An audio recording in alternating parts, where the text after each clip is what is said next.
Oops, I look like a floating head because I've got a black top. Sorry about that. I feel like I should just have my tank top on. No, I'm too cold. Never mind. Okay. Never mind. Doesn't matter.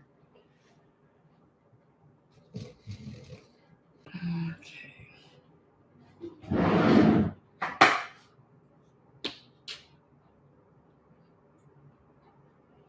Just waiting for people to turn up. Hello. I'm just waiting for everyone to turn up.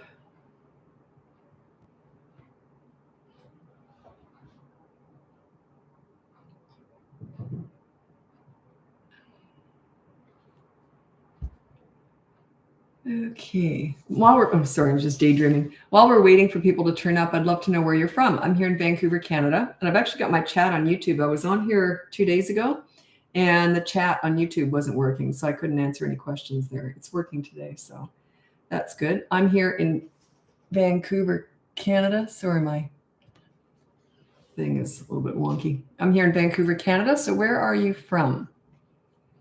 Part of the world. Beautiful day. Actually, we've had 2 dry days in a row, which is very unusual for Vancouver at this time of year. So where are you from?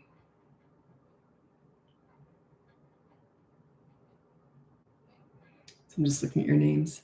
On Facebook, your handle on here is usually your name, whereas everywhere else it's something different usually, like it's not always your name. Arizona, welcome. Chanel? I'm assuming. Sorry if I got that wrong. Welcome. Frederick, Matt. Oh, shoot. What is MD? Don't tell me, MD. I don't know. What's MD? Hey, from Texas. Love your advice. Thanks so much, Jessica. Oh, Nevada. Pahrump, Nevada. Never heard of that. Okay, I got to look up MD. MD State. Maryland. That's one. I never remember that one. Yeah, I gave up. I looked it up. Well, welcome, Nicole. And Charlottesville, Virginia. Welcome, Karen. Maryland. Yeah. Oh, it's very pretty. I'm just looking at pictures of it. I don't even know where it is. Oh, it's right there. Oh, wow.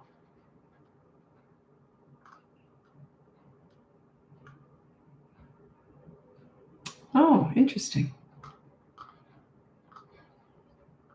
I did not know that. I'm just looking on the map. UK, Florida. Welcome. Okay, let's get going. Ohio, welcome. Kentucky. So let's get going with the live now. My name is Lisa. I'm a parenting coach. Welcome or welcome back. If you go on the link, Roseville, Ohio, welcome. 40 minutes from DC. Yeah, I saw that. Yeah. That's why I was like, wow, I didn't know that was all there. I'm pretty good at I'm in Canada, but I'm pretty good at the American states. The Maryland, I would never have guessed it was there. Anyway, so what was I going to say? Oh, yeah. So if you go on the link above, you can get my free behavior board, my boot camp courses. I have 2 of them. And we've got those live Q&As or group coaching sessions. You can turn up whenever you want. You can pop in if you want, just like a live. It's a Zoom call, and I'm answering questions if you're in the boot camp courses. So that's this Saturday. It's all over the place. It's all over the newsletter and everywhere else if you want to go on the website. And then if you want to look up coaching, that is also up in the link above. Upstate New York. Welcome, Janelle. Georgia. Hello. Nanaimo. Oh, you're a neighbor. Georgia. Las Vegas. Excellent.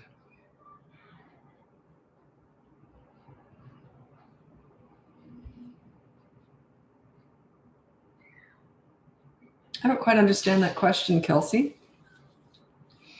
Kelsey asks, how do you suggest baby proofing when oldest of 3 is potty training on the real toilet? So you mean baby proofing? I don't quite understand that. I don't know what you mean by that. So you've got little ones and you want a baby proof, but the oldest one is potty training. Can't they get over through a little gate or something, or you could help them through a gate that blocks off the toilet? I don't quite understand that. And I don't know how your house is set up either. By the way, I'm not a professional with baby proofing. The reason I don't go on about that too much is because I'm not a safety expert. So what if I gave you advice and it wasn't right? You see what I'm saying? Yeah. Just do the best you can. I was pretty good at that. I remember I used to put our Christmas tree inside a playpen. So the kids had the run of the house, but the playpen was there, held the Christmas tree, so they couldn't get at it. And then as they got a little bit older, I just moved the couch. Whole furniture was just all messed up. But I moved the couch angled so that the corner had the Christmas tree in it. And but yeah, the house looked really weird, but it was childproofed. Just because I didn't want to keep saying no to my kids, I just wanted them to be able to relax and enjoy. So I was really big on childproofing. And also my kids weren't used to being precocious. So when we visited houses, they were probably one of the least likely kids to get into stuff because they weren't used to getting into stuff, right? And then there's this school of thought that I want them to learn how not to touch stuff. I had a friend like that, and she'd often complain that her toddler was brushing his teeth with the toilet brush and I said, well, why don't you just shut the door? And she goes, I want him to learn. Yeah, I wouldn't do that, but to each his own. It's not a lesson I want my toddler to learn, brushing your teeth with a toilet brush. But yeah, she was convinced that you don't childproof. And I'm like, okay, to each his own. I'm not judging. I'm just saying I just about threw up when I heard that. No judgment, just a bit of vomit. That's all. Ottawa, hello, Kim. Switzerland, I was there in 1980 in Antwerpen, which is near Thun, but you probably already know that. Okay, I have 3 children from 2 to 7. My 7-year-old is so challenging. He's always getting in trouble. He's playing in the worst places and gets hurt often. Do you have a video about boys who like to climb and do dangerous things? Love your podcast. Thank you. Well, I mean, the obvious thing is I'd try and get him into parkour or something, or gymnastics, something where he can get that. Obviously, he has the need to be adventuresome. Those often are how the athletes start. So yeah, it could actually pay off and be a really good thing down the road. They don't have any physical fear. They're the climbers, the runners, all that sort of stuff. So yeah, but I would definitely find a way to use that energy and put it to good instead of evil. So yeah, that's about all I can say to that, because it's a tough one. Yeah, I don't know your situation, but yeah, I would have him in gymnastics or some physical stuff, taekwondo or something. Yeah, you got to you don't try and deny them that trait. You try to feed it and redirect it in a healthy way. But yeah, I've had clients that have kids sometimes with some really unusual traits, and they say, how do we stop, this trait that they have? They might have a like a desire to do something that's quite dangerous or whatever. And I said, well, you don't try and stop the craving or the need to get in trouble or whatever. You redirect it when they're really into something. Like, he's obviously very physical. You got to redirect it. Don't expect him to just be safe. Rocky in Queensland. Hello, Rebecca. That's Rockhampton. Mississippi. How should I handle a meltdown in the store when I have 3 others? You're asking a lot from me, because that's physically demanding. I don't know. You can't always do the right thing when you got 4 kids, right? So yeah, you just got to do what you got to do. I'd probably drag them all out to the car, drag your kid, pick up and carry the screaming one, and get them all safe in the car.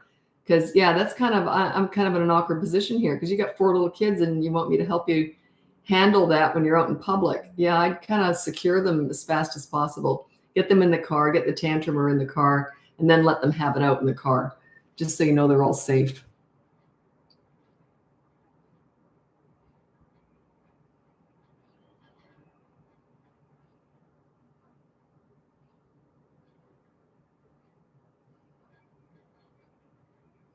How to handle severe meltdowns in busy public places where you can't leave right away. Child turned 3 and I feel like we can't go anywhere busy now.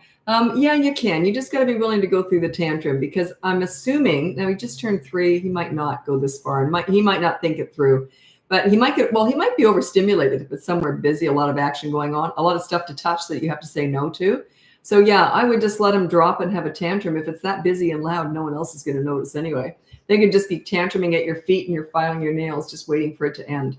But if it's somewhere quieter and you don't want to disrupt the whole area, then I would take him out to a parking lot or somewhere where he could just have at it, get it out of your system. You can't self-regulate a child because the word self means they have to do it themselves, right? It doesn't make any sense. You can just ignore that and allow them to learn how to self-regulate themselves. You can't do it for them.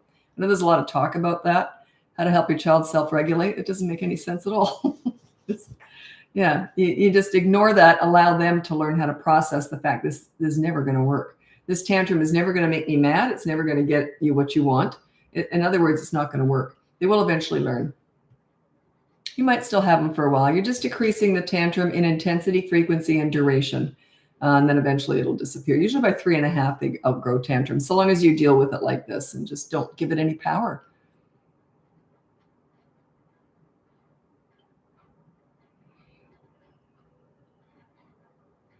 I live in Alabama. Could you please tell me your best advice for getting my daughters to do what I ask when I ask them? They always don't feel like it. Yeah, that's okay. You just put on the board, here's and put a time that you have to, you don't say listen to me, but you pick something very specific. Like you have to make your beds before 10 a.m. every single morning. If you don't, there's a consequence. Check out the behavior board. It's completely free. It's up above. And if you're in the boot camp course, don't forget that on Saturdays, we have these group coaching sessions. Turn up whenever you want. You can turn up for 5 minutes or the whole 45 minutes. And it doesn't matter where you are in the boot camp courses. Some parents haven't started it yet, and some people have finished it. You can still turn up and ask questions. That's when I'm there for you. Like this is crazy. It's busy and you haven't got a lot of background in what I teach, but everyone in the boot camp course usually has a little bit more background. So it's a little bit different. It's sort of the next level of questions and answering questions. So don't forget about that. Check it out in the link above. Don't know why I'm doing that, but anyway.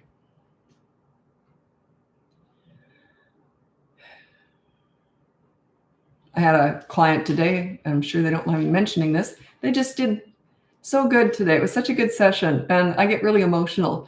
I cried a little. And it always reminds me whenever I get that wrapped up and, someone does really well and I get so excited for them, like we make some big leaps and bounds or something. And always remember this. Someone gave me some business advice about 20 years ago when, around the time I was starting my business. And they said, whatever you do, don't get emotionally involved with clients. I thought that was the stupidest piece of advice I ever got. I always do. Because I'm in the caring field. It doesn't make any sense to me. If I was a mechanic, maybe, but I'm in the caring field. That's part of the joy of my job, is that I get emotionally invested in my clients' success and their journey and all that stuff. But yeah, it was just such a good day today. I had a really good day. I love it when I see parents doing well.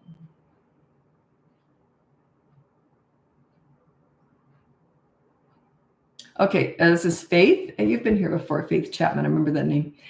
Started my behavior board today. I made sure to yell straight away, and I owed 10 minutes of playtime. If you haven't seen the behavior board, that wouldn't make any sense. I'll explain it. So you yelled right away, and you did 10 minutes of playtime with the kids, but I bailed in the middle because the baby didn't feel good and needed bed. My 12-year-old made a snarky remark as I'm still laying here nursing because I didn't follow through with the consequence and may not before bed. My 7-year-old daughter was fine with me completing the game in the morning. Is that just attitude from 12-year-old? Do I ignore it, or do I do better at follow through with consequences for kids?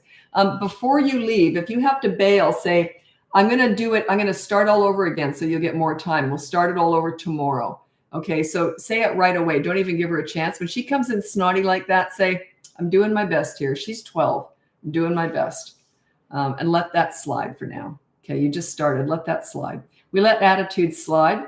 But yeah, I would take control right away. Oh, I got to go. Listen, I'll start all over again so you get extra time. I'll start all over again tomorrow. Well, thank you for the advice. He's doing great in speed skating. He refused parkour because he didn't like walking in the city with an unknown trainer. Oh, interesting. Interesting.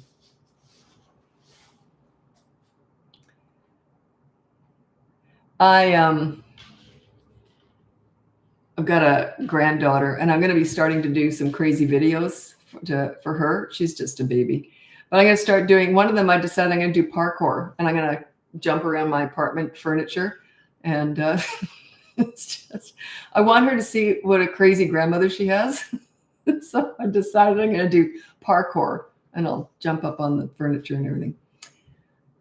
I don't know why, but parkour really interests me. I would never in a million years have been able to do anything like that. But I just think it looks like so much fun to have that kind of control over your body. I have an overly emotional 8-year-old, very picky eater, throws fits when I try to talk to her. She gets louder and refuses to calm down. Lots of anger, stomping. Okay, check out the behavior board. And don't start with eating. You don't put that on there. That's a tough one. So yeah, just check out the behavior board, see how it goes, and start to get more respect, because she doesn't respect you. That's why she's acting like that. So yeah, check out the behavior board is completely free. You might want to check out the next level up. The behavior board is just the training wheels. The next level up is the course, the boot camp course. And then above that is coaching with me. But I would suggest you maybe look at the behavior board first. And if you like that, then you might want to check out the boot camp course. It goes past the behavior boards. Because like I would never use a behavior board. It's a tool I use to teach parents how to be accountable themselves. You give respect to get it. Hi, Chicago. My daughter has been growling and lashing out on my 1-year-old. We don't hit her, but I do timeouts on the bed 2 minutes. Nah, I don't do timeout. I don't do timeout. We use consistent corrective actions. I've got a little blurb on that on the behavior board, which starts at the age of 3, but I've added something for parents of toddlers on there. And I've got tons of videos on how you discipline toddlers. So it's consistent corrective actions. They learn through repetition. They don't learn the first time, probably not the first 50th time, the first 50 times, but maybe the 51st time they might start to learn. But yeah, it's consistent corrective actions. So yeah, so in other words, you take something away from her or remove her from the fun. It's not timeout, you're with her. Timeout is when they go alone somewhere, but you take her with you away from whatever fun is happening. Or if she takes something from the baby, then we give that thing back to the baby and then pull her away so she can't do it again. And you stay with her. But yeah, it's tough. Wisconsin, what positive consequences can I use in the car for a 6-year-old when she is teasing younger sibling? Well, have you got it on the board? Say no teasing your sibling. And then if she does, like if you've got it on the behavior board, and then teasing, say, well, when we get home, she gets your favorite toy for an hour. So I would do it like that. She gets your favorite toy for a whole hour. You can't play with her, or something like that. So you were mean to your sister. Now you're going to do something nice for her. You're going to share your favorite toy, something like that. Sometimes we can have the punishment fit the crime, not always. But if they're mean to someone, then I try and get them to be nice to that person. And bad attitude with you is not being mean to someone. That's just being a kid who doesn't respect their parents. That's different. My son is getting into, you have to put the age. Let me see. Did you put the age? No, I need an age. And you have to put the whole question all over again, or I'll forget what it was. I need the age. Oh, this is cute. Miranda. I'm planning to start trying to get pregnant with my first child starting in January. I'm so excited to have found you. You make so much sense. It's just common sense. And, I didn't read anything on kids or parents, not once, not ever. They taught me all this. I just figured them out, and I figured out what they need and how to get respect. So, yeah, it's all kid-led. I just studied kids for decades and volunteered with them, and then had a couple. And now I've got a grandchild, so full circle.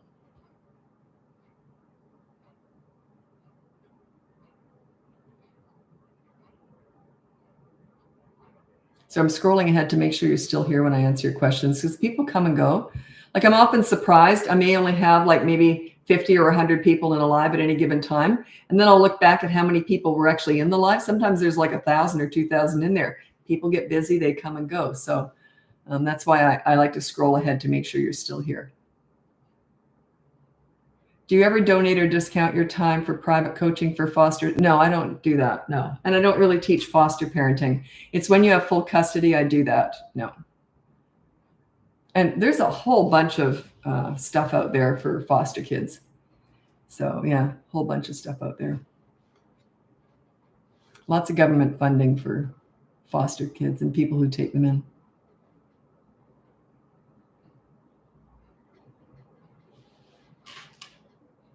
And also, I've been doing this for a very long time, and I've tried a lot of different things with my business. I've been doing this for 17 years. I've found what works now. But anyway, I have found that if people get me cheap or for free, they don't tend to take action. It's quite interesting. Because I used to donate a lot of my time, and I found those were the parents to get the worst results. And it wasn't rewarding for me at all. I thought I'm wasting my time. So yeah, and I'm on here with free stuff every day, right? Doing stuff, videos and that. But yeah, it was quite frustrating for me because I thought I can really help this family because I specialize in troubled teenagers. So I'd take on cases where they were in crisis, right? And I'd do it for free. And of course, not every time. I couldn't afford to do that. I've got to put food on the table, right?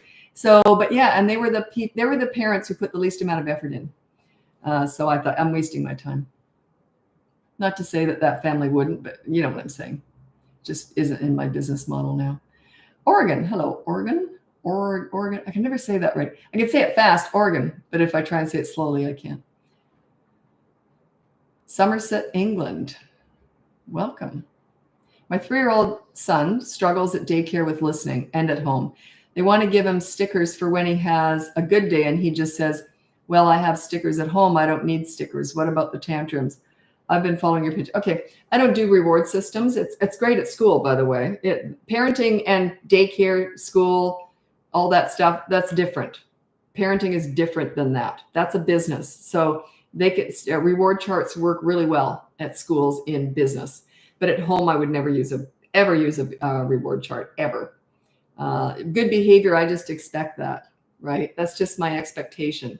I would never give a child a sticker for being good. Would you like it if your husband or wife said, you were good today, here's a sticker?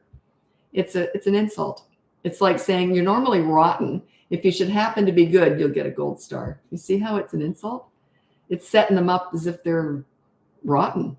Yeah, I don't like it. Anyway, I use behavior boards. A behavior board, the message you're sending with that is you're normally wonderful. If you should happen to do something bad, I know how to deal with it. See? Yeah, my baseline is I just expect good behavior. You know, I'll often see parents, they're going out somewhere and saying, you be on your best behavior when we go out. Whoa, what a nasty thing to say to a kid. You don't even realize it, do you? You're normally rotten. Try and be good. That's what you're saying. Yeah, think about it. Can you imagine your husband saying, we're going out tonight, you be on your best behavior?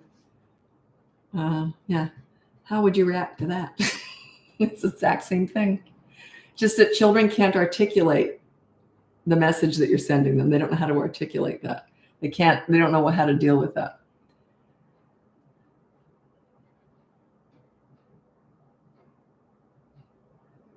Yeah, honey, if you're good tonight, I'll give you some dessert. Yeah.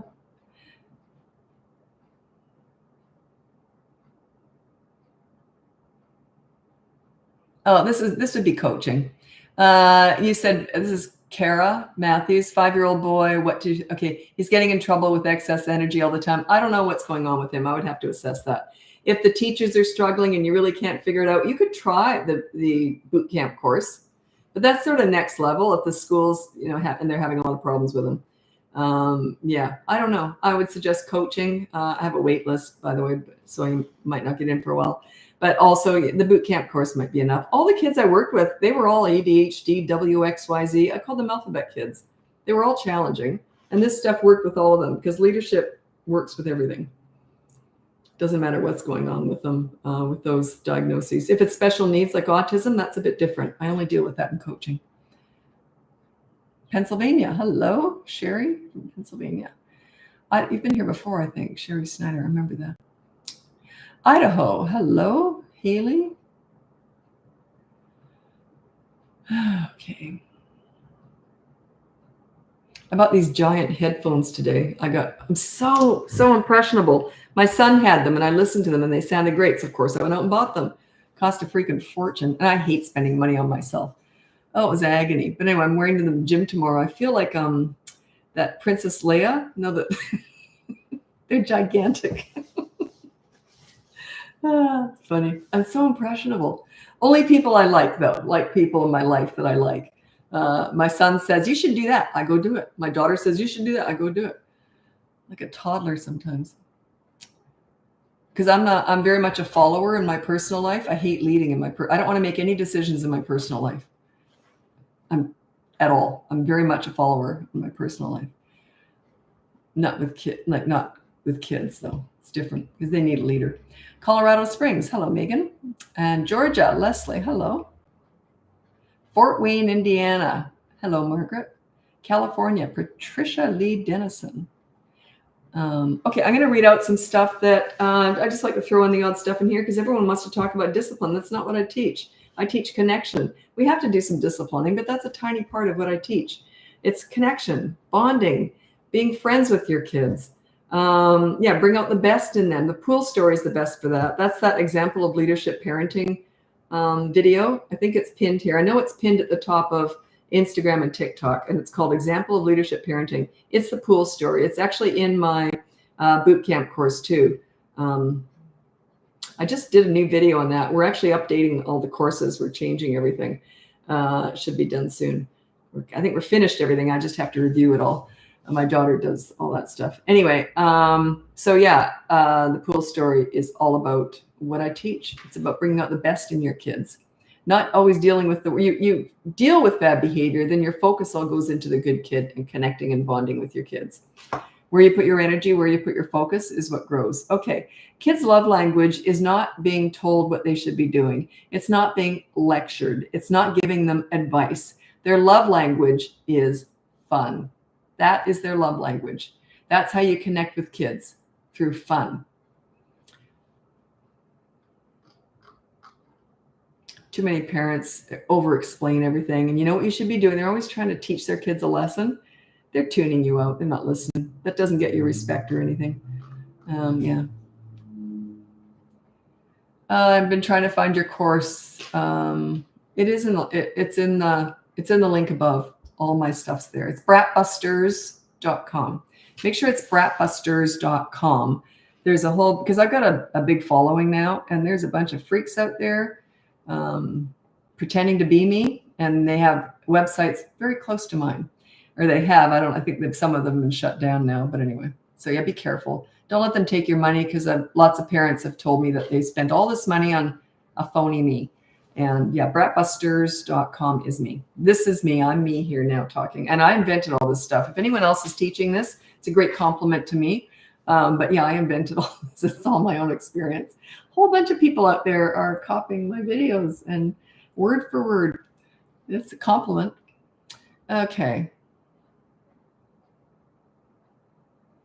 Greensboro, Nebraska. No, North Carolina. There we go. Got it. Tennessee.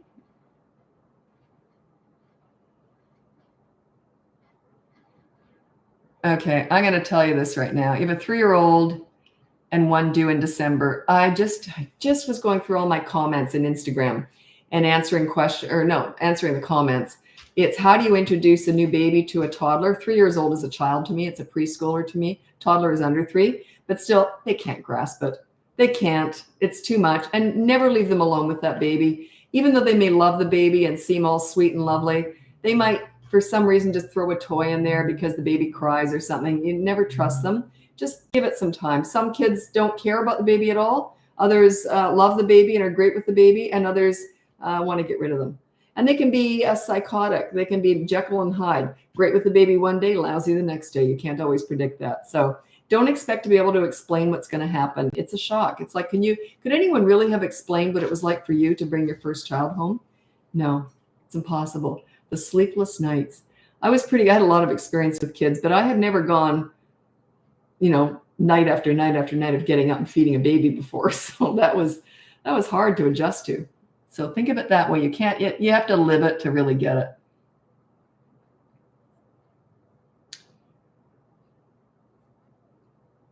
Okay, it's connection I'm looking for. Yeah, that's what I teach.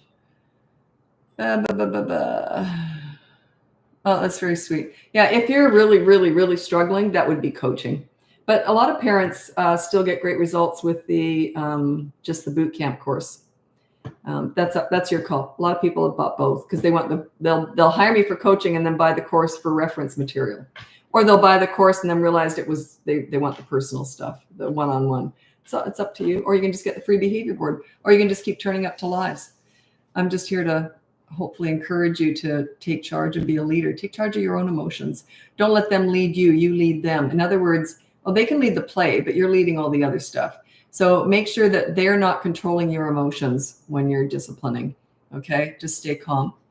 Easier said than done. I know you're probably thinking, what an idiot saying that. Yeah, I know it's hard. But you got to fake it till you make it. Anyway, I'm going over to Instagram now. If you want to join me over there, you're welcome to. If not, check out the link above. You can get my free behavior board, my toddler boot camp course, my 3 to 12-year-old boot camp course, or you can hire me for coaching. It's all in the link. Happy parenting.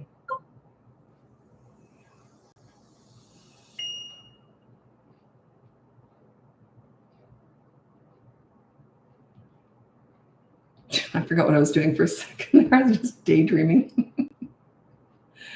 I've had a very busy day. Okay. I'm just waiting. Have I been answering YouTube at all? No, I haven't. I forgot. Because the last time I did a live on Tuesday, YouTube chat wasn't working. So that's why I forgot about it.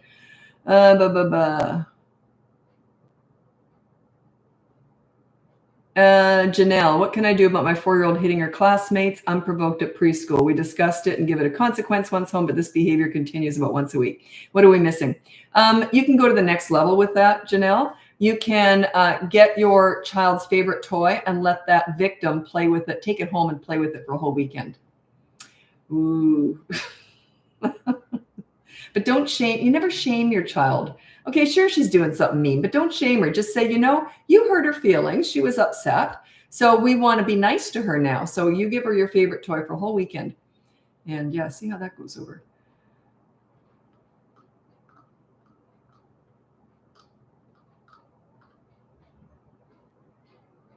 Sorry, I'm just looking at YouTube here. Okay, welcome back. My name is Lisa. I'm a parenting coach and a mother and a grandmother. And if you want to check out the link above, you can see my free behavior board, my boot camp course for toddlers, and my boot camp course for 3 to 12-year-olds. Or you can look into coaching. That's one-on-one with me. There's a wait list. Anyway, that's it. Let's get going. Oh, and we also do a podcast, my daughter and I. It's going really well. And it's interesting because my daughter likes the behind the scenes and I like the front of the scenes. And so, yeah, she's really getting her mojo going there. She's, loosening up a lot.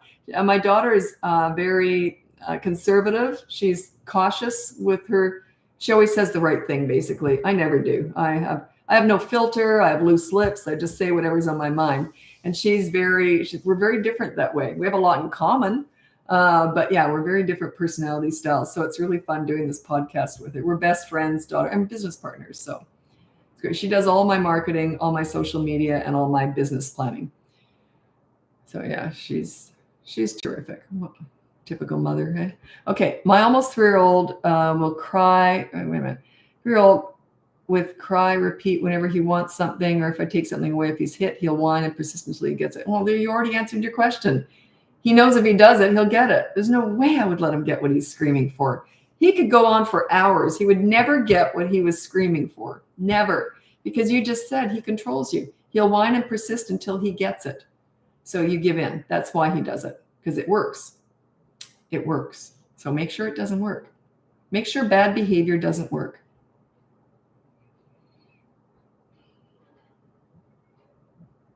Extremely strong-willed 3-year-old girl. How do I discipline time after time without being mean? Well, discipline isn't mean. Discipline gets a really bad rap. Discipline is teaching accountability, teaching responsibility. Oh, well, you didn't do that. You broke the rule. So here's the consequence. There's no anger. There's no meanness in that. No, it's not mean at all. It's actually kind. You want to bring out the best in your kids. Are you letting her be the worst? Is that kind? Yeah, it's mean to allow your kids to be ill-behaved, right? Yeah, that's the way I look at it. This is kindness. Bring out the best in them. Make them feel good about themselves. Check out the link above. I got all sorts of stuff up there, okay? At what age should my son be taking direction? He's 2.5. Yeah, I don't talk like that. I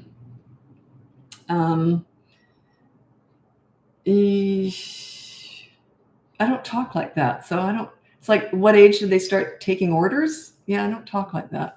So I don't know how to answer that. I don't want to answer that one. I don't want obedient soldiers. I want kids who make good choices. and who are proud of doing the right thing, responsibility. That's what I give kids, responsibilities. And then if they don't do them, then there's a consequence for not being responsible. That gives them pride. Give them something to be proud of. He's 2.5. He's only a toddler. Anyway, check out the link above, because on my behavior board, I have a toddler section too now.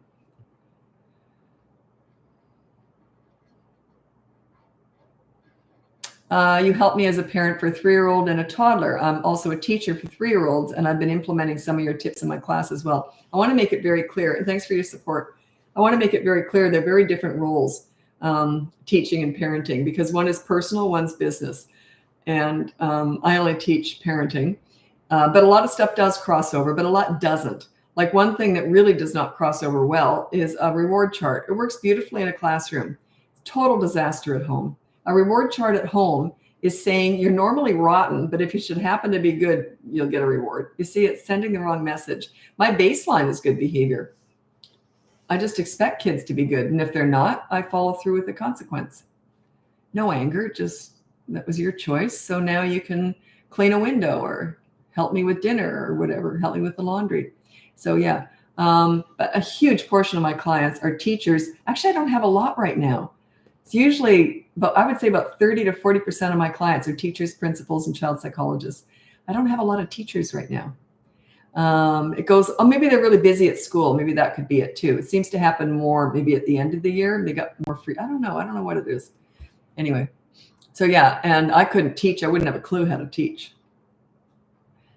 Wouldn't have a clue. I've spent, hundreds, if not thousands of hours in the back of classrooms, looking after ill-behaved kids, trying to support teachers, just volunteer work. And I've spent just hours and hours doing that.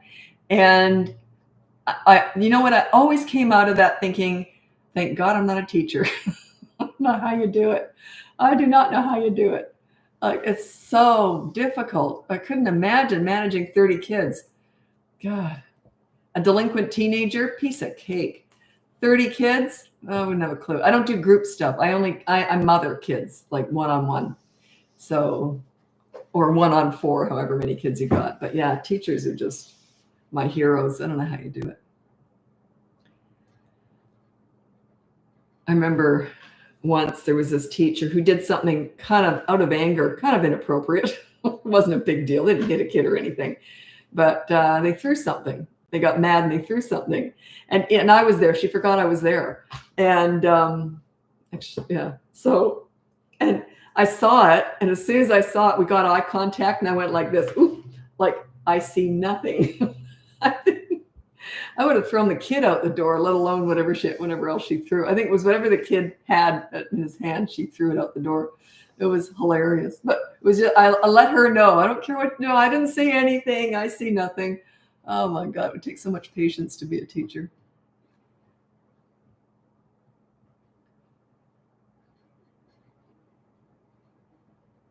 What do you do? Put him in timeout?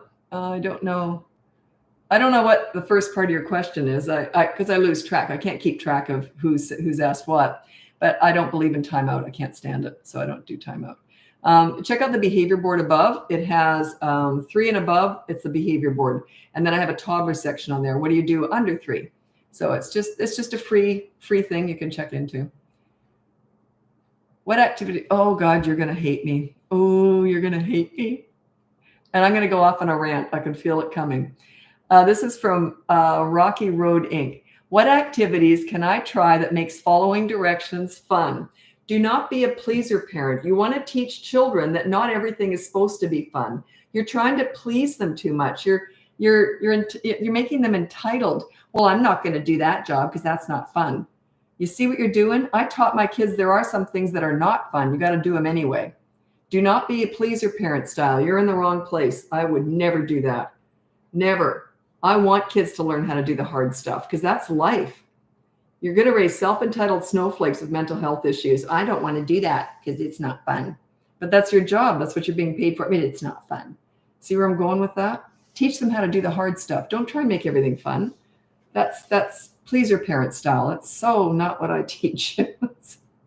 Yeah, you don't want to make everything easy for your kids. You don't give them participation awards. You don't treat them that they never, you want them to learn how to earn stuff. you know, like you want them to not be spoiled, basically. Yeah. Yeah. Don't try and make things fun. Don't try and make everything fun. Make the fun fun. But if they're doing a chore, don't try and make that fun. Okay. I'll stop now. It's just, I hear this all the time. How do I, but they don't like doing it. So I was going to say, I don't like scrubbing the toilet. I happen to love it because I love cleaning, but there's certain things I don't like doing. Oh God, accounting stuff, bookkeeping, all that stuff. Even if you have someone else doing it for you, they still have stuff they have to ask you. I hate all that stuff, but I still have to do it, right? And if you're raised kids to not understand that, they're never going to go anywhere. Okay, we're struggling. This is Theo. We have a 13-year-old. That's my specialty is teenagers. I love teenagers. It's my favorite age. We have a 13-year-old who has ADHD and is in a crazy oppositional defiance and is so disrespectful and rude in tone. She is failing in school and is making dumb choices. No drugs yet. Okay, that would be coaching. But what I will tell you is I'll read out my top 4 tips for parenting teenagers. And if you did want to hire me for coaching, I am looking for teens right now. So to fill up I like to have different ages, so you wouldn't be much of a wait list for you. Just to let you know, I'm looking for teens right now. Okay, now, these are my top 4 tips for parenting teenagers. Number 1, listen to understand and show empathy. You don't listen to gather information to lecture with, or they will shut you out. If they want your advice, they'll ask for it. They already know it anyway. Number 2 is you negotiate as much as possible. It goes something like this. Hey, I want your dirty clothes in the hamper from now on. What do you want from me? Reciprocity, respect, right? Mutual. You give respect to get it. Number 3, don't sweat the small stuff. If it's not a big deal and they make a mistake, they do something stupid, you just say, well, that was stupid. Do you want to hear what I did when I was your age? And laugh it off. Or do you want to hear what I did this morning? In other words, it's okay to not be perfect. It's okay to make mistakes. Now, number 4 is don't leverage the good times to discuss the bad times. A lot of parents do this. They'll teach them how to connect with their teenager. Then they'll be out at the movies or something with them. And then they'll say, oh, this is so great because the last 2 years with you has been just pure misery. It's like, God, you just shot yourself in the foot. And they can't figure out why they gave them the finger and left the theater. So yeah, don't leverage the good times. When's a good time to discuss the bad times? Never. Never. And also, with teenagers, you can be right or you can be happy. Do not be a right fighter. I should put that in there. You can be right or you can be happy. I'm going to add that, my top 5 tips for parenting teenagers. Now, you usually are right when you're arguing with a teenager or thinking about arguing with a teenager. Let's face it, you're older, you've got experience, you're just asking them to do what they should be doing. You're usually right. You're either going to be right, I'm going to change this. You can be a right fighter or you can be happy. What I mean by that is even though you're right, they already know you're right, by the way. Even though you're right, don't make a point of pointing that out. If they say, I never get my own way, never, you're so unfair, you never give me anything, and you just bought them a car and they're 16, I wouldn't even mention that. Wouldn't even mention it. It's right, you should be saying it, but don't. There's no point because you're actually inviting the argument. Yeah, let them be wrong, in other words. Let them be wrong when you're just discussing things. Yeah. And don't say things like this. We'll talk about it later when you've calmed down. Can you imagine if your husband or your wife said that to you? Oh, we'll discuss this later when you calm down. It's a little dig, right? Be careful with stuff with teenagers. You got to word stuff very carefully. So yeah, anyway, if you want to work with me, you can look at coaching in the link above. Like I said, there won't be much of a wait list for you because I do want some more teens on my roster right now. I like to mix up all the ages. Her dad and I going to approach your private one-on-one. Yeah. Okay. Yeah. Like, is that the teen? Yeah, it is. So yeah. And is it easy? No, it's very difficult. The first session with teenagers is usually a big disappointment to parents because they want me to work with the big stuff. I say, no, we're just going to start connecting and I got to figure stuff out first. So the first session is more just about me trying to figure stuff out and start slow. We don't want to anger the teenager right away. We don't want to poke the bear. Okay. So we got to go slow and then I'll learn as we go. And then I'll start to get more targeted on what we want to work on. It's tough. It's not easy, but they're my favorite age. by far. There's nothing wrong with teenagers. They're actually fascinating. They're my favorite age. They're fascinating when you know how to deal with them, because hormones are flying. They're going to be unreasonable. They're going to be unfair sometimes, a lot of the time.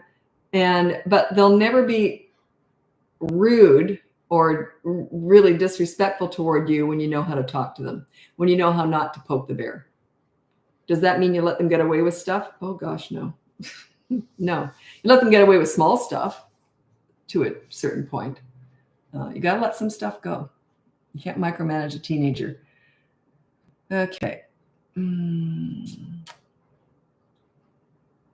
I love all this stuff. Thank you. The only reason I'm reading this especially is because you said it's interesting. So you have a 3-month-old baby, but you have teen students. So you're a high school teacher. Wow. Good for you.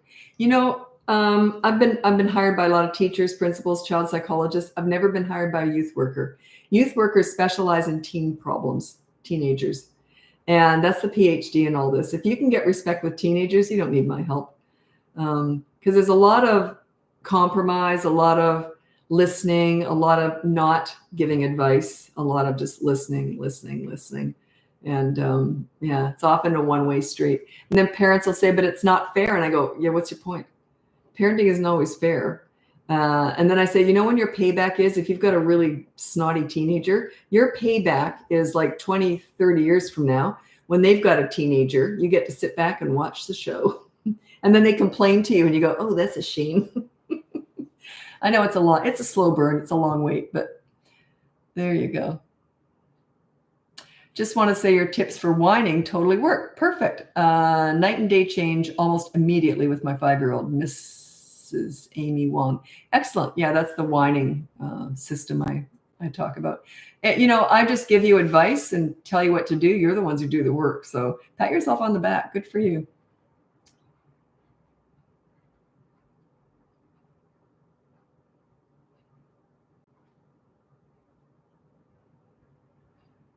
Yeah, this is a good comment, and I'm going to read it because of what you said at the end.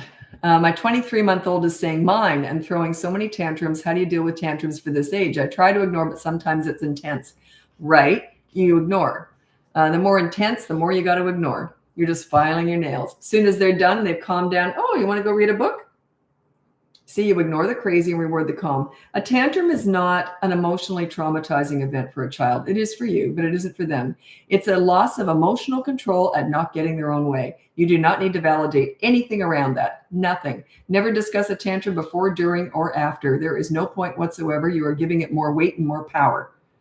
Never discuss a tantrum. What's the point? What's the point? It's a loss of emotional control. How on earth are you going to discuss that? Don't lose your emotional control. Doesn't make any sense at all. It's a loss of emotional control at not getting their own way. What's to discuss? Nothing. You're drowning. Well, you're not the only one. Does that help? Often when I'm coaching people, they'll ask me this question. Tons of them do. Have you ever seen this before? And I go, well, yeah, I had 3 just like it this morning. Because parents don't tend to open up and talk about the struggles because they're worried about being judged. And they also don't want anyone to not like their kid. You know, like it's awkward, but they tell me everything. And so then I tell them, you're not the only one going through this. So yeah, be easy on yourself. Just keep watching. If you're struggling, just keep watching. You're not alone. Parenting is the hardest job in the world with the least amount of training, and everyone expects you to be an expert. Parenting used to come naturally. And that's why it's an old-fashioned wives' tale. It should just come natural. That's ridiculous. You know why it used to come natural? For one thing, parents didn't expect anything from themselves. The kids acted up. They just whopped them and just got on with their day. They didn't care. Like, you know, they were just, you're big, good. And there was no sort of babying themselves or their kids. They just sort of, here's right and here's wrong. You get a wallop of you. I'm not saying that's right at all. I'm just saying that they didn't worry about what kind of parent they were being. They didn't try and be, you know, friends with their kids or anything. They were there to teach them right from wrong. Anyway, the reason why it came so naturally, goes back like 100 years ago, is where this came from, if not more. It's because there was a village raising kids. There was all these women who just all stayed home and looked after the kids. There was more experienced parents who would help the younger parents, multi-generational homes. You lived right next door to your parents or in-laws or whatever. You had help. It's a whole different thing. There was a village raising children at one time. Now everyone's isolated and you're all alone. You're supposed to make it look like it's easy. It's ridiculous. Absolutely ridiculous. That you think it should all come naturally. Sometimes it does, the odd time, yeah, but that's rare. It's a learned skill. Parenting is a learned skill.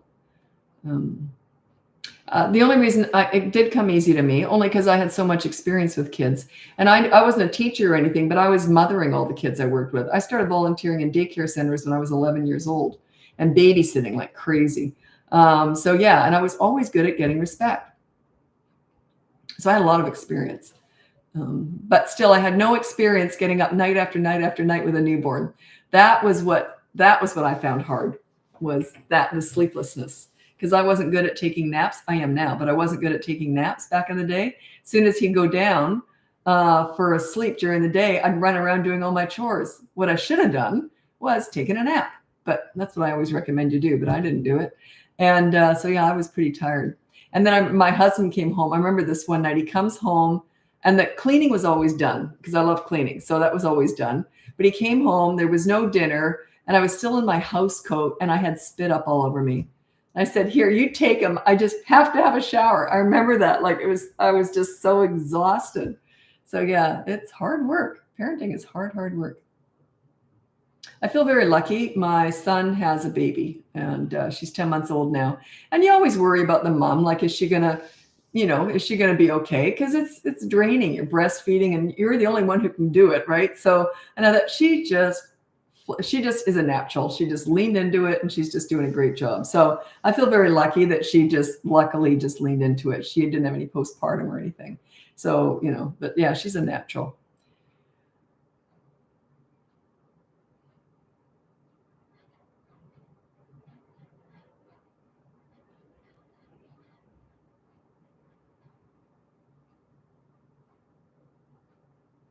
That's the thing too, is with postpartum, you can't always predict who it's going to happen to. It's just a chemical thing sometimes, right?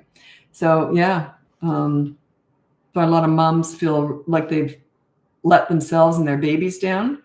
But I think new moms are the hardest on themselves. And yeah, it's hard. It's hard adjusting to having a baby. I remember when it hit me, when I remember my mom, I was living in Australia. That's where my kids were born and raised. And my mom came out from Canada. She came out, she got there about 10 minutes after my son was born, like the first time she visited. And I was so mad because she missed the birth. She was thrilled. She didn't want to see it anyway. She goes, perfect timing. He was just getting cleaned up. So that was my mom. She hated anything icky and medical. So anyway, about 2 or 3 days later, because in Australia, they send you right home. You have a baby and you're off, you go home right away. Oh no, he had jaundice. So I had to stay in for a night, I think.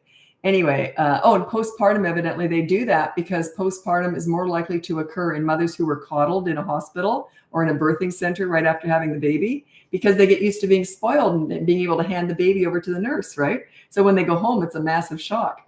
I don't know if that's true, but I remember we heard that. That's why they send them home so early over there. And I was thrilled to get out of the hospital. But my mom and I went shopping, grocery shopping. And I thought, oh, thank God I get away from the baby because it was so drained, you're just milking, And I was at the supermarket or the mall with my mom, and he was about maybe 3 or 4 days old. And I left him home with his dad. He was all fed, changed, because his dad didn't have any experience with babies.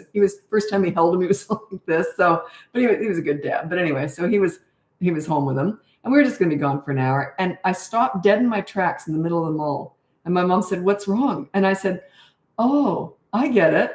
You never get a break. All I wanted to do was get home to my baby. So I was a mom it dawned on me in that moment, oh, I get it. This is forever. Like forever, 24/7. You can't mentally get away from it. So yeah, I just couldn't. I was dying to get away from him because all he was doing was, exhausting me, keeping me up all night. And then when I did, all I wanted to do was get back to him. So that's motherhood in a nutshell. It's kind of crazy, isn't it? Okay, that's enough of that. Okay, let me see.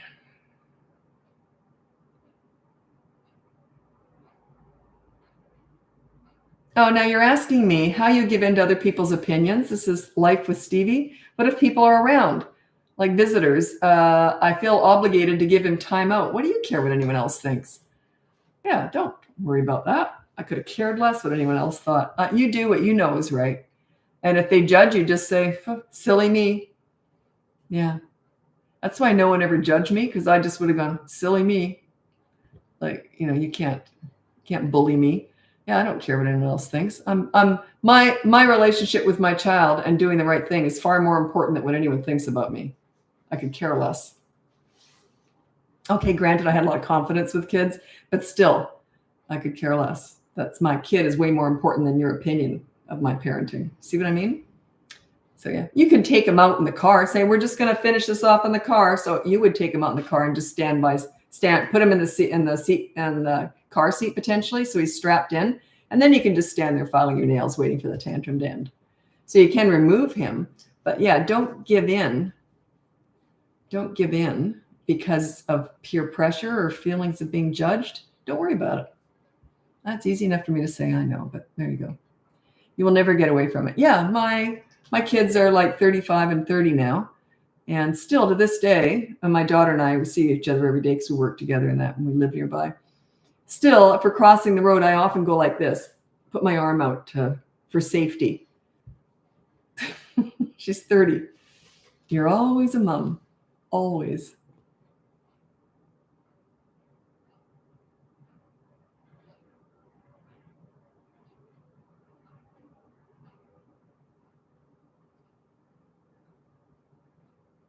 I promise I will get to the YouTube questions when I move over to TikTok in a couple minutes. Then I'll do the TikTok question, the YouTube questions.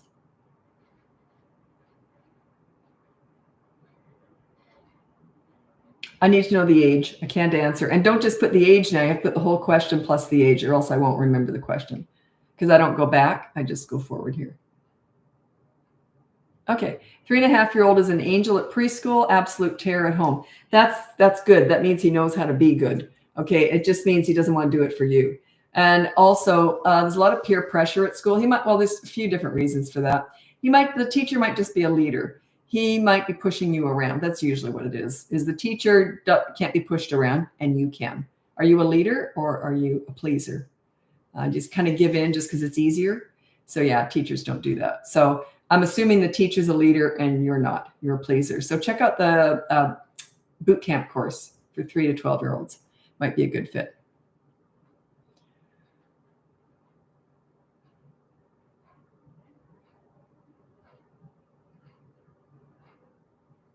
Do you know if you think about a lot of what I talk about, you can just relate it to adults too. Like what I mean is like things like the reward chart and time out. There's certain things that think if that was done to you. Think about it. If someone said, if you're really good today, you'll get a gold star. How would you feel? Okay, you made a mistake. Go sit in the corner and you think about what you did. You see, I wouldn't do that to kids. You see? But let's say you made a mistake and then they said, okay, you made a mistake. So here's how you make it up. Here's the consequence. Here's what you can do to fix it. That's what I do with kids. That's what the behavior board is. Also, a leader is also accountable. My daughter and I often laugh. They were never in trouble. They were easy kids because they were self-disciplining. They just made good choices because they knew if they didn't, I'd come in with a consequence. I'd go, ooh, that wasn't very good, was it? How about you make my bed tomorrow or brush my hair or something like that? It was no big deal. I was always in trouble, always. I still am. I'm the crazy one in the family, for sure. I just don't have a filter or anything. And my daughter and I often laugh, like I'm always in trouble with the business because she plans everything out. Now, Mom, this Friday, I want to make sure that have you done that yet? Have you looked at? I haven't had time. Yeah, I've been busy. She says, I have your calendar. I know what you were doing. What were you doing between 2 and 4? Oh, I had a sore finger. Like I'm always in trouble. I'm the loose cannon, but I didn't raise me. I got away with a lot more growing up. So I think that's part of it. My kids learned self-discipline growing up because I raised them. I got away with a lot more. My dad really gave into a lot, but not when my mom was around. I remember saying to my dad, Daddy, can I please have this? Sure, sweetie pie, you can have whatever you want. And then he'd say, let's check with Mom first. And I go, oh, never mind. I knew my mom would say, are you kidding me? Don't you give her that. My mom was the leader. Okay, I think I'm going to move over to TikTok now. Check out the link above. You can see my free behavior board, my toddler boot camp course, and my other boot camp course, 3 to 12-year-olds. I have the group coaching sessions running on Saturday morning. You can just turn up whenever you want, wherever you are in the courses. You have to be in the course, and I'll be answering questions there. It's all done on Zoom, and you'll see lots of parents going through all the same stuff you're going through. They have the same questions. Every so often an unusual question comes up, and that just makes it more fun. There's no judgment. You just turn up and ask questions, and you see all these other parents going through the same stuff or similar stuff. Okay, I'm heading over to TikTok now. And if you want coaching too, I forgot to mention that. That's in the link above also. So I'm heading over to TikTok now if you want to join me there. If not, happy parenting.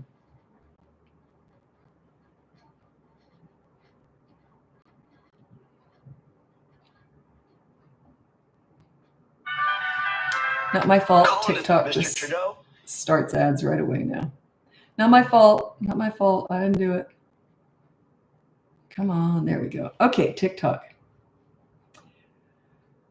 Okay, you got 2-year-old grabbing stuff. Just grab it back from them and give it to the kid they grabbed it from. And then you pick up the 2-year-old and walk away with them. Just give them some time out with you. It's not the same as time out alone. The time out alone is the one I hate. When they're just doing time away with you, you're pulling them away from the fun. Yeah. And you're not discussing the problem. Never discuss the bad behavior. What's the point? You just dealt with it. You just did it. Okay. Whining for a 2-year-old and mind phase. Whining with a 2-year-old. It's a little bit young to say it. Just ignore what you don't like and then answer what you do like. The tone of voice. 2 years old, they don't usually get that. You can't really explain that to them yet. But just if they're whining, just go, And then when they talk nicely, go, yes. But you gotta reward the good talk. You don't just discipline the bad. You don't just ignore the bad stuff. You gotta reward the good stuff. Okay. And saying mine, so let them say it. Doesn't mean they get it, right? They can say whatever they want, but don't let them get their own way. Not if you don't want them to.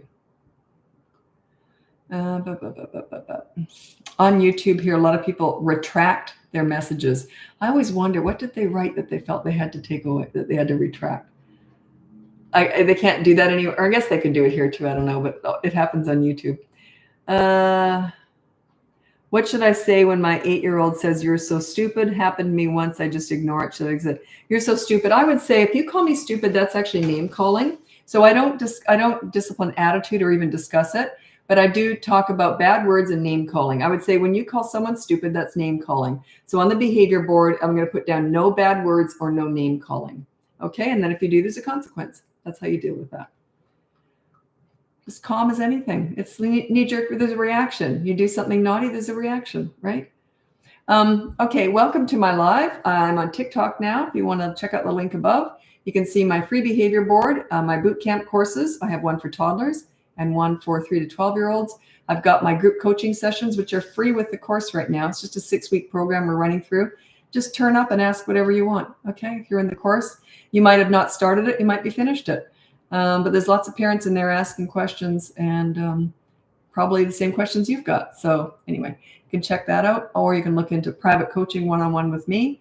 And there's a bit of a wait list, but I have already told someone on Instagram, I'm looking for parents of teenagers right now, because I like to balance out the ages a bit, and teenagers are my specialty anyway, but I don't have very many teenagers. I have a few, but I don't have very many teenagers. Good. Parents of teenagers right now. So yeah, I'm looking for that right now. So there isn't a wait list if you have teenagers right now. That's just for now, for tonight. Okay. So let's get going with your questions.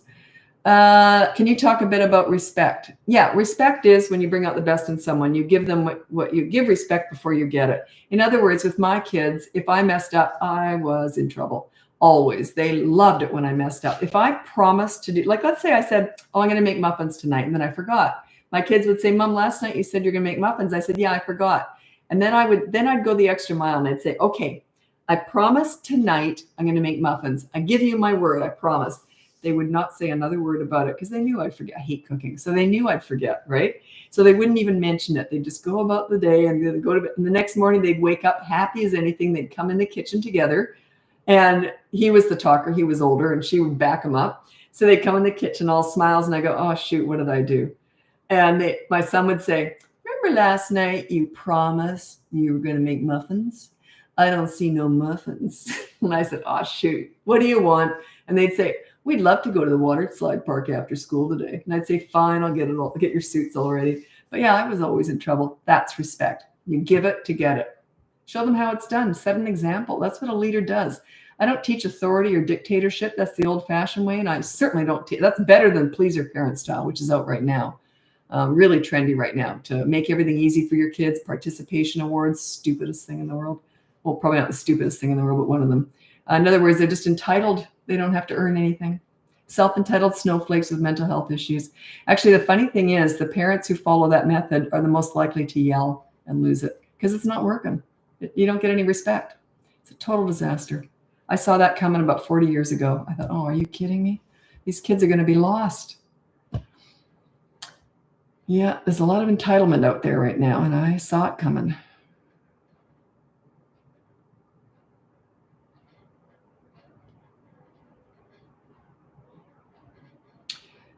Okay, well, this is, I don't know how old she is, but I'm assuming it's a teenager here. My daughter's been struggling with depression and shut me out all the time. What should I do? I would seek medical help. I'm not a professional with this stuff, but I deal with a lot of teen crisis work. I teach parent-child relationships, but I would get help wherever you can find it. Schools are great resources for that. They might have youth workers. I'm assuming it's a teenager. They might have a youth worker at your high school. I would search it out in the community. I'd go anywhere to try and get help and try and get some answers. And you can hire me potentially, if you want to, you can hire me and I could potentially help you navigate your relationship with your teen. But I can't fix depression. I'm not qualified to do that. But I work with a lot of depressed teenagers. But that's not, I teach parent-child relationships. My job would be to strengthen your bond with your teenager. But yeah, seek help. If they are depressed, seek help. Professionals. You could hire me in addition to that, but I would not want you to hire me exclusively if you have a depressed teenager. Go out and get professional help. I've worked with a lot of depressed teenagers. I used to specialize in teen crisis work. And years ago, I used to do a lot of TV and radio and stuff like that. It was more mainstream media was in 20 years ago. And I remember once I was introduced at the top of the news as a parenting expert, and they introduced me as the crisis queen. And I thought, I don't want to be that. I want to prevent crisis. So, but yeah, and I don't think I ever did TV again after that. I thought, no, I don't want to do that anymore. Because I used to specialize in that. And I thought, no, I'm going to try and prevent that from now on. But obviously I still deal with it, but I don't lead with that. I think my time is better spent preventing that from happening. But if you're going through it, then obviously I work with that too. Well, I don't want to be a queen, and I certainly don't want to be a crisis queen. I don't want either one of those titles. How do I get my son to listen? Do you listen? Do you? Are you a good listener? Or do you lecture? Yeah, I don't know the age, so I can't really give you a very good answer for that. Can you talk about boy having preference for girls stuff, 5 years old? Does he like to dress like a little girl, play with Barbies and all that stuff? Just go with it. The only thing that I would be concerned with is I wouldn't let my son go out with girls' clothes on out in public, because I would be terrified that he'd be bullied. That's why. But yeah, don't shame him for any of that. Just let him go. He might be gay. He might be transgender. He might just be curious. He might just be a normal, well, not that the others aren't normal too, but you know what I mean. Yeah, don't worry too much about it. Just go with it. Make sure he's happy, but don't let him go out in public if he wants to wear girls' clothes. I'd be terrified they'd be bullied.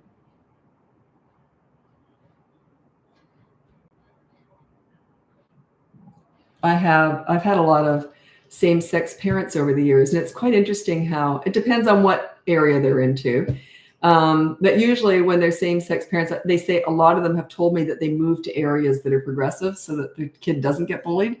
And but that's never come up in coaching, is the kids are getting bullied because they have same-sex parents. No, it doesn't now. It used to, like when I first started my business, it used to be an issue. So we've come a long way, thank God.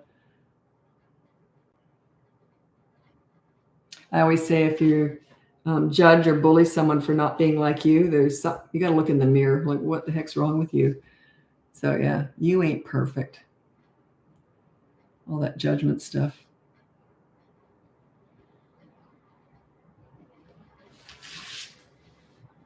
My mom said something to me once. I was little. She was way ahead of her time. I was born in 1960, and I don't remember how she worded it, but she said something like, it doesn't matter how tall someone is, how short they are, how old they are, how young they are, what color skin they have, if they're striped. She goes, judge them for how they treat you. And she said, if you judge them for anything else, you got to look in a mirror. I don't know how she worded it, though. It was better than that. But yeah, she was way ahead of her time. She didn't like anything mean or anything.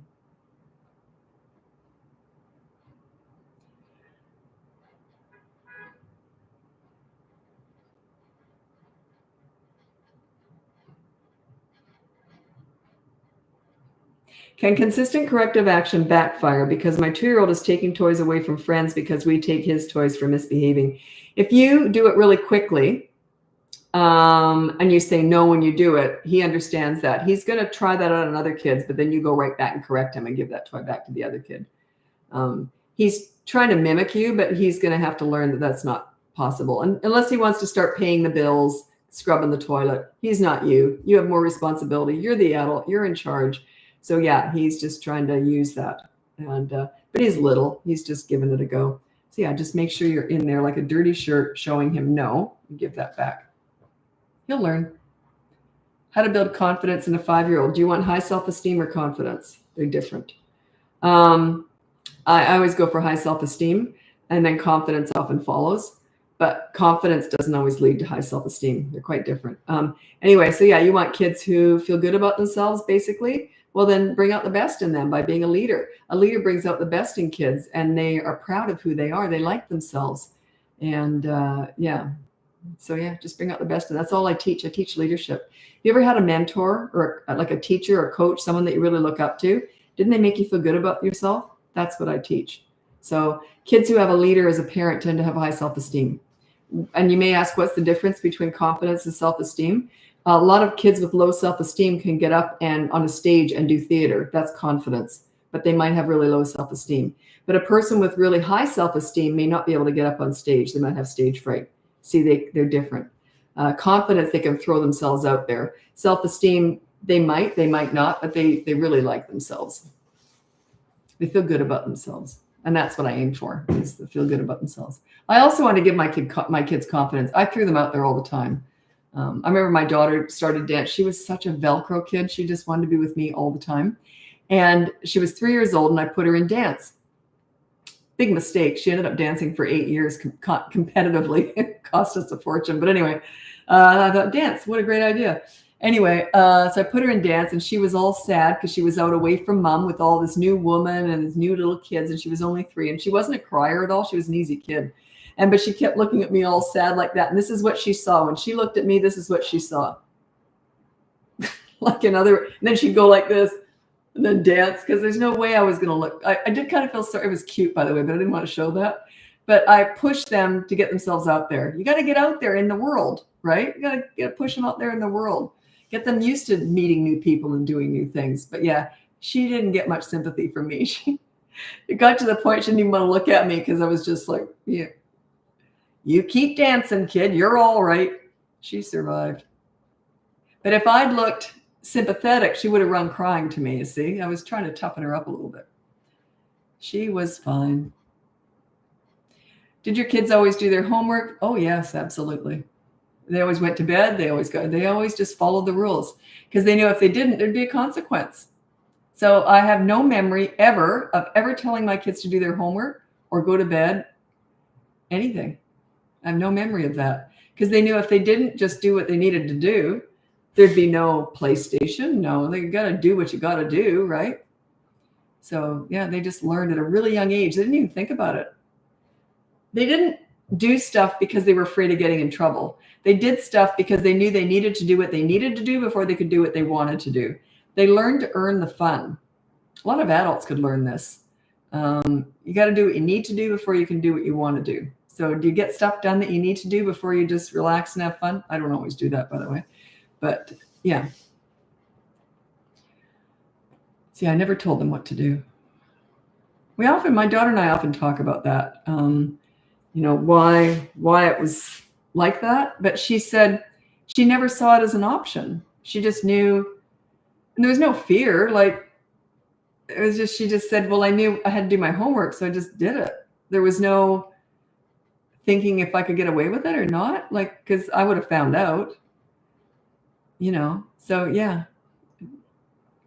I don't know. They like being we had a very happy home. Like, we laughed a lot in that, and they liked that. So why would they do anything to interrupt that? Like, I would have gone, are you kidding me with that? Okay. But I worked for that. I worked for that respect.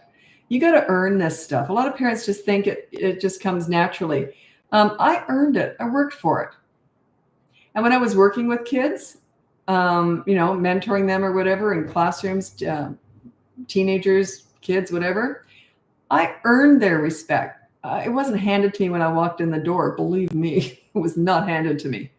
I had to work for it. And anyway, I remember, I often tell this, that 8-year-old kid I'd never met before. I'd heard about him. He was a handful. And he said to me when he first met me, he said, if you don't give me what I want, I'm going to have a fit. And I said to him, bring it on. And he never did. He instantly knew, oh, she knows what she's doing. And he was great with me. What that tells you is that children need, crave, and want a leader. When they come up against one, they just relax. Leadership is not fear-based. It's quite the opposite. It just brings out the best in them. They like themselves when they're with the leader. They have pride when they're with the leader. It's like a mentor. You must have had a coach or a teacher that you looked up to, that you liked, that you wanted to do well for. That's what I teach. It's that relationship, that real strong bond. There was a teacher, it was all over social media, and it was a teacher in an underprivileged area, and all these kids had rough home lives and that. And this teacher had a separate handshake for every single student. There was like 40 students in his class, and he remembered and they were elaborate handshakes, like, everything. Now he just gets it. That's leadership. What did he do? What was that? What was he doing? He was making them feel special. That's what I teach. I want your kids to feel special. Only to you. I used to tell my kids, the sun shines out of your butt. I love you unconditionally, and I will for the rest of my life, no matter what you do. I think you're absolutely fantastic. But no one else out there in the world gives a crap about you. You got to earn respect. You got to earn your friends. Don't go out with an entitled attitude. You walk in the door at home with it, yes, because you are treasured here. But don't expect that anywhere else. I want you to earn what you get out there in the world.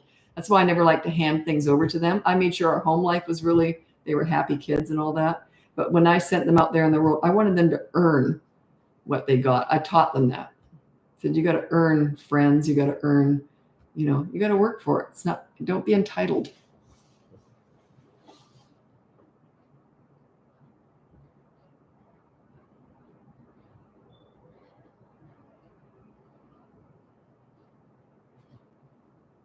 My child doesn't care about losing playtime, so she won't do her homework. Check out the behavior board. It's not quite how I do it. Behavior board's free. It's up above. What's your educational background? A lot what you teach is in my ECE courses. Yeah, early childhood education. A lot of my clients have that. I have none, no training whatsoever, 0. But I've got 53 years now of experience working with kids. My kids taught me all this. I was volunteering in daycare centers when I was 11. I was always good at getting respect with kids. I think I just kind of naturally was good at it. And then I studied them for decades. I just found them fascinating. And then I was volunteering with troubled teenagers. And they said, Lisa, you got to teach this stuff. No one's ever talked to us like you do. They were great with me. And they told me to teach this. And I didn't for years after that. I didn't even think, I thought, well, there's no such thing as teaching this. What is this? I didn't even know what I was doing. But yeah, no, it's just all experience-based. Thank God, because I'm not under any umbrella. If I had training, I'd be under those regulations. Ooh, lucky, eh? I'm just my own personal experience. That's all. So yeah, I'm old. I've been doing this forever. So, and I know a lot of people want to be a parenting coach and they'll ask my advice. And I say, well, there's 2 criteria. I would never take parenting advice from someone who hasn't finished the job with their own kids. Have you lived with teenagers? Have you grown to adults who are functioning out there in the world? You know, that kind of thing. And the second one is they have to have had experience with hundreds of kids. But if you do want to teach something in the parenting realm, pick something, a niche, like bedtime or something, or potty training, something that's niche. But if you're going to teach parenting, I take it so seriously that I figure I could mess up someone's whole family with the bad advice. So I don't take this stuff lightly. You got to really know what you're talking about. And if you haven't got all that experience, it would be like taking someone with financial advice from someone with $10 in the bank. It is experience based. So yeah, but I couldn't teach or anything. That's different. That isn't always experience based. You can be trained how to teach and how to be a child psychologist. Parenting's different. It's experience. Yeah, I got grandchildren. Yeah, I got a granddaughter. They're so cute with her. I was over there the other night, and it was 2 a.m, and I'm up with her. She's screaming in my ear, and I was in the kitchen making some cereal for her. She's screaming, and it's 2 a.m, and my son comes in. He says, "Mom, what are you doing?" And I was I'm not used to functioning in the middle of the night anymore, right? I was up. I had her. I was making food, and I looked at him, and I don't know. I don't know what I'm doing. I didn't even know what I was doing. It just struck me as funny because I used to be so, get used to getting up with kids and functioning. Anyway, so yeah, there we go. Yeah, I'm a grandma. That's wonderful. She's so cute. I just saw her yesterday. Okay. Oops. I got to get going. Thanks so much for joining me. Check out the link above. Remember, I've got those group coaching sessions there. It's free, and it's every Saturday morning. If you're in the boot camp course, it doesn't matter where you are in the course. You can just turn up and listen if you want, or you can ask questions. It's a Zoom call. It doesn't matter where you are in the course, how old your kids are, but you got to be in the boot camp course. And yeah, so lots of people are asking questions in there. So anyway, that's it for now. Check out the link above. I've got my boot camp courses, coaching, and the free behavior board. Happy parenting. Bye now.